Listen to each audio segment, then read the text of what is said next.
अधिकारी सुद्धा आम्ही पाहिले की ज्यांनी नोकऱ्या रिझाईन केल्या आणि नेटवर्क करतात. त्यावेळेला माझा एक असा कॉन्फिडन्स होता की हे सगळे लोक करू शकतात, मग आपण का नाही करू शकत. पण करायचंच असेल तर मार्केटमध्ये हजारो कंपन्या आहेत, पण ह्या सगळ्या कंपन्यांमध्ये महत्वाच्या दोन प्रकारच्या कंपन्या आहेत. एक कंपनी तुम्ही लोकांना पैसे देता, पैसे जाताना दिसतात, पण पोचले कुठं आणि परत येणार की नाही याची तुम्हाला गॅरंटी 1% नसते. पण विश्वास त्याच्यावरच लोकांचा जास्त असतो. सकाळपासून बरेच लोक त्याबद्दल बोलत असतात, बरोबर आहे की. आणि दुसरी एक कंपनी अशी असते जे तुम्ही पैसे देता, त्या मोबदल्यामध्ये त्यापेक्षा जास्त व्हॅल्यूची तुम्हाला एक वस्तू दिली जाते. ती वस्तू कुठे वापरायची, काय करायचं याचा पूर्ण अधिकार कोणाला असतो? तुम्हाला असतो. मी माझ्या उभ्या आयुष्यामध्ये प्रोडक्ट शिवाय कुठलीही कंपनी केली. आता मार्केटमध्ये या मिनिटाला सुद्धा 5000 पेक्षा जास्त कंपन्या माझ्या अंदाजाप्रमाणे महाराष्ट्र आणि भारतभरामध्ये काम करत असतील ज्या प्रोडक्ट बेस आहे, बरोबर आहे की. नेटवर्क इंडस्ट्रीमध्ये सक्सेस तेव्हाच होतो जेव्हा त्याच्या आयुष्यामध्ये या 2-3 गोष्टी तो खूप चोखंदळपणे चांगल्या पद्धतीने अभ्यास करून ती कंपनी निवडतो. ह्या 2-3 गोष्टी कोणत्या हे पण आपल्याला बघणं गरजेचं आहे. जी मी केलं आज समर्थ सक्सेस मध्ये येऊन मला पण 6 वर्ष झाले. माझ्या बरोबर बरीचशी मंडळी असेल ज्यांना 5-5, 6-6 वर्ष झालेली आहे. मग एवढा फरक का पडला? संदीप सरांमध्ये, किरण सरांमध्ये, माझ्यामध्ये एकदम हा उच्चांक. मग बरेच लोक असं म्हणतात, सर तुमचा आयडी पहिल्यांदा लागला होता म्हणून तुम्ही सक्सेस झाले. सर खोट आहे हे. आपण ना स्वतःला समजूत घालण्यासाठी बोलणारे चोचले. खरं कारण नाहीये त्याचं. खरं कारण काय, आपण कुठे कमी पडलो. ज्या वेळेला मी समर्थ सक्सेस मध्ये आलो होतो त्यावेळेला मी आणि किरण सर आणि शिवमी सरांची जेव्हा मीटिंग केली होती पहिल्यांदा, त्यावेळेला ज्या दिवशी सरांची मीटिंग केली त्याच दिवशी मी XYZ कंपनीसाठी आम्ही दिल्लीला गेलो होतो. तिथं 350 लोकांचा प्रोग्राम केला होता. यांनी रस्त्यावर मला सांगितलं की उद्या आपला प्रोग्राम भारी होणार आहे आणि सकाळी सगळे लोक मी आंध्रा तेलंगणा बसेस करून बोलावले आणि हा पठ्ठ्या खाली तळ ठोकून बसलेला होता. हॉलमध्ये जायलाच तयार नाही. म्हणजे झालं काय बाबा तुला रात्रीतनं? नाही म्हणजे आपल्याला ही कंपनी करायचीच नाही. आपले म्हणले हे सगळे लोक धरून मारतील ना आपल्याला, आता काय करायचं? एवढे लोक 350 बोलवले, त्याचं काय करायचं? ते म्हणले तू बघून घे, मी जरा खालीच थांबतो. आलाच नाही. आणि प्रोग्राम संपल्याबरोबर मला हात धरून डायरेक्ट सीएमडी सरांच्या समोर नेऊन बसवलं. म्हणले आपण ही पाहिली होती, आता करायची तर हीच करायची. पण त्यावेळेला तुमच्या मनामध्ये असलेले प्रश्न माझ्याही मनात होते. कारण मी एक डॉक्टर होतो, मी एक नेटवर्कर होतो. आम्ही सिद्ध केलेलं होतं की नेटवर्क इंडस्ट्रीमध्ये करोडो रुपये कमवले जातात. नेटवर्क इंडस्ट्रीमध्ये diamond, blue diamond, crown diamond होऊ शकतो हे आम्ही प्रूव्हन केलेलं होतं. आम्ही सरांना पहिला प्रश्न विचारला, सर कंपनी किती वर्ष चालणार, कंपनी तुम्ही अजून किती प्रोडक्ट आणणार, यापेक्षा कंपनीला किती दिवस झाले सांग. ते म्हणले 4.5 वर्ष जवळजवळ झाले. म्हणलं कंपनीमध्ये आता करोडपती किती आहे? म्हणले करोडपती तर कोणीच नाही, पण 90-95 लाखाच्या 90-94 लाखाच्या आसपास काहीतरी पोहोचलेला एक माणूस होता असं मला भूषण सरांनी सांगितलं. म्हणून अजून कोणी करोडपती नाही. मग मी किरण सरांकडे बघितलं, म्हणलं ही संधी आहे करोडपती पटकन बनण्याची. म्हणजे 94 लाखावर माणूस पोहोचला आणि करोडपती त्याच्या आधी बनायची ताकद आम्ही ठेवली. लिडरशिप काय असते ना, मला हे तुम्हाला सांगायचं. दुसरी गोष्ट, सर कंपनीमध्ये आतापर्यंत डायमंड किती आहे?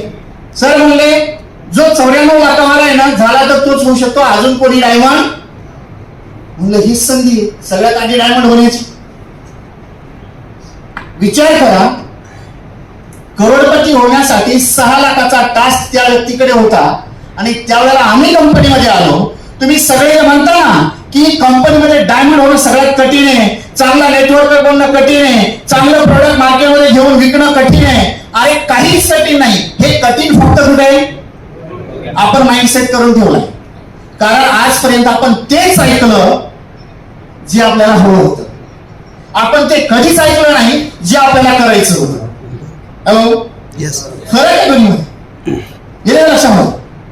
मग गंमत अशी झाली मित्रांनो, आम्ही मीटिंग केली, दुसऱ्या दिवशी बाहेर गेलो, सगळ्या लोकांना कॉल केला, 24 तासाच्या आतमध्ये आमच्या लोकांना पुन्हा तयार केलं, परत बोलवलं आणि कंपनीमध्ये माझ्या अंदाजाप्रमाणे त्यावेळेला सप्टेंबर किंवा ऑक्टोबर महिना असावा, 22-23 तारखेला आणि 24 तारखेला काहीतरी मिटिंगला बसलो होतो आणि पुढच्या महिन्यामध्ये आम्ही आयडी मारायला सुरुवात केली. नेक्स्ट महिन्यामध्ये 19 तारखेला पहिल्याच दिवशी मी आयडी मारले होते 432. हॅलो, ऍडमिन पण इथं बसलेला आहे, तुम्ही विचारू शकता. 432 आयडी. आजही आपण भिकाऱ्यासारखे का वागतो? आजही आपण कॉल करून सांगतो, आज तुझी आयडी होल्ड कर, आज तुझी आयडी होल्ड कर, आज तू 5च मार, आज तू 2च मार. का तुम्ही डायमंड होत नाहीये? याची सगळ्यात महत्वाची कारण ही आहे, कारण तुम्हीच तुमच्या गाडीला जामर लावून ठेवलाय. येथे लक्षामध्ये सगळ्यात मोठी अडचण काय आमची?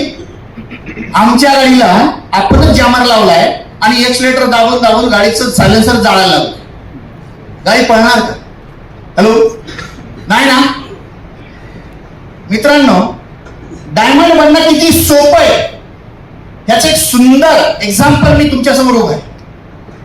पहिल्या दिवशी 432 आयडी मारले, तिथून पुढे 3 दिवसामध्ये आता 432 आयडी मारले म्हणजे मी कुठेपर्यंत पोहोचलो? जवळजवळ. हॅलो, पण झालोय का? नाही. 3 आयडी कमी आहेत ना. तिथून पुढे 3 दिवसामध्ये मी एमराल्ड होतो. हॅलो, 3 दिवसात एमराल्ड होतो. तिथून पुढे 7 दिवसामध्ये मी गोल्ड होतो. तिथून पुढे 44 दिवसामध्ये मी प्लॅटिनम होतो. तिथून पुढे 72 दिवसामध्ये इंडियातला सगळ्यात फास्टेस्ट डायमंड 72 दिवसामध्ये होतो. फक्त 72 दिवसामध्ये मी करू शकतो, तुम्ही नाही करू शकत? हॅलो, करू शकत नाही? मित्रांनो, परमेश्वर तर आपण कोणी पाहिलेलाच नाही, बरोबर ना? परमेश्वर आपण कोणी पाहिलेलाच नाही. मी एकच सांगतो, पण परमेश्वरापेक्षा कमी असलेला आमच्याकडे सीएमडी पण नाही. या ताकदीचा माणूस.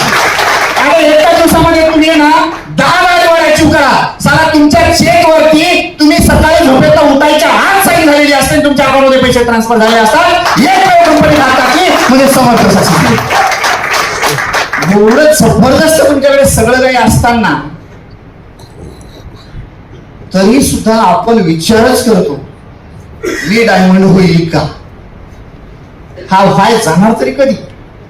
हॅलो, कधी संपणार? हा किती दिवस अडकायचं एकाच गोष्टीमध्ये? आपण खूप जाम अडकलोय. त्याच्यामुळे प्रगती खुंटली. आम्ही गेले काही दिवस रिसर्च करतोय. सगळे टॉप लिडर आम्ही रोज चर्चा करतो की कोरोना सारखा काळ होता, ज्या वेळेला घरातनं तोड जरी बाहेर काढलं तरी पोलिस तोड घेऊन काढायची. हॅलो, होती का आमची अवस्था?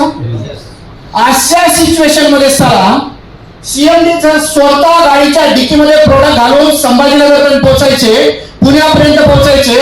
किरण मी कित्येक वेळा जंगलामध्ये सगळ्यांना भेटलो आणि तिथे आमच्या मीटिंग झाल्या जिथं पोलीस पण पोहोचला नाही पाहिजे. करावं लागलं. आंध्र तेलंगणामध्ये आम्ही नद्यांमधून कपडे, म्हणजे आता कसं म्हणून तुमच्यासमोर इथं बऱ्याच माता भगिनी आहेत, म्हणजे अशा अवस्थेवर आम्ही नदीतनं इतक्या पाण्यातनं प्रोडक्ट पोहोचले पलीकडे हे करून त्यावेळेला साला 72 दिवसात डायमंड मिळू शकतो.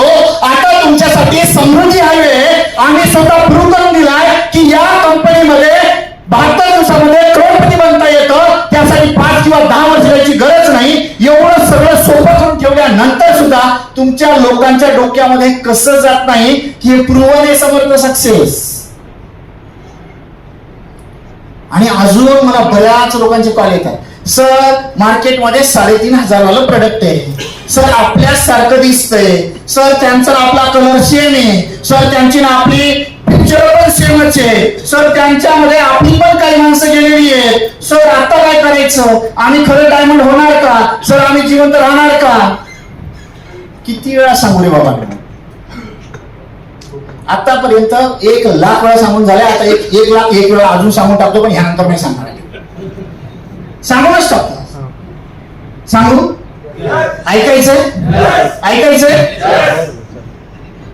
ज्यांची लग्न झालेली त्यांना विचारा, बाप बनलाय का नाही बनलाय? बाप बनलात ना तुम्ही?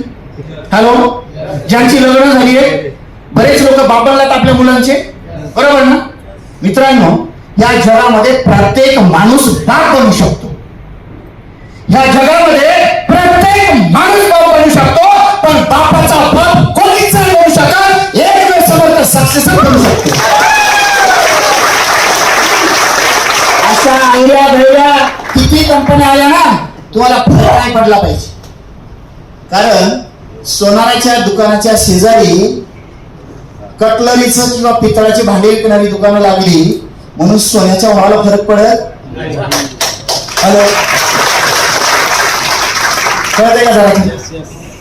पुन्हा एकदा एक्झाम्पल देऊ का? अजून थोडं स्पष्ट करू का? या सुळसुळाट करणाऱ्या कंपन्या तुम्हाला का चकमा देतात आणि तुम्ही एवढे का घाबरता? मला याचं टेन्शन आलं. आता फरक आम्हाला पडत नाही. अरे तुम्ही सकाळी उठून नाश्ता करून घराच्या बाहेर पडता त्यावेळेला आमचं कॅपिंग लागलेलं असतं. आम्हाला चिंता नाही रे. आता चिंता आम्हाला तुमची आहे, कारण तुम्हाला आम्हाला आमच्यासारखं बनवायचंय.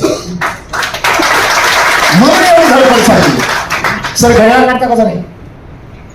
नाही, छानच दिसतंय म्हणून सांगतो. काय कलर आहे घड्याळाचा?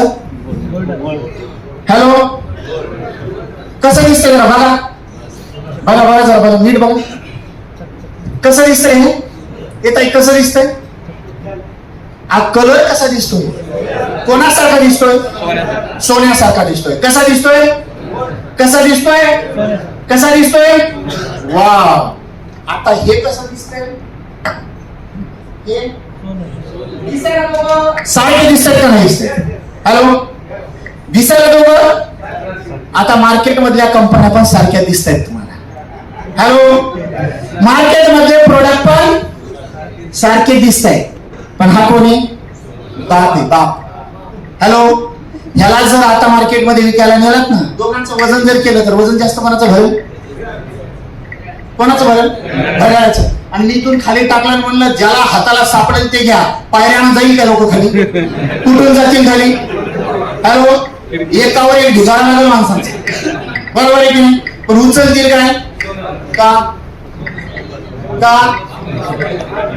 एवढं जर कळतंय तर काय चकम्यात जाता येत्या? एवढं तुम्हाला कळतंय की आपल्यासारख्या दिसणाऱ्या कंपन्यांचे प्रोडक्ट आपल्यासारखे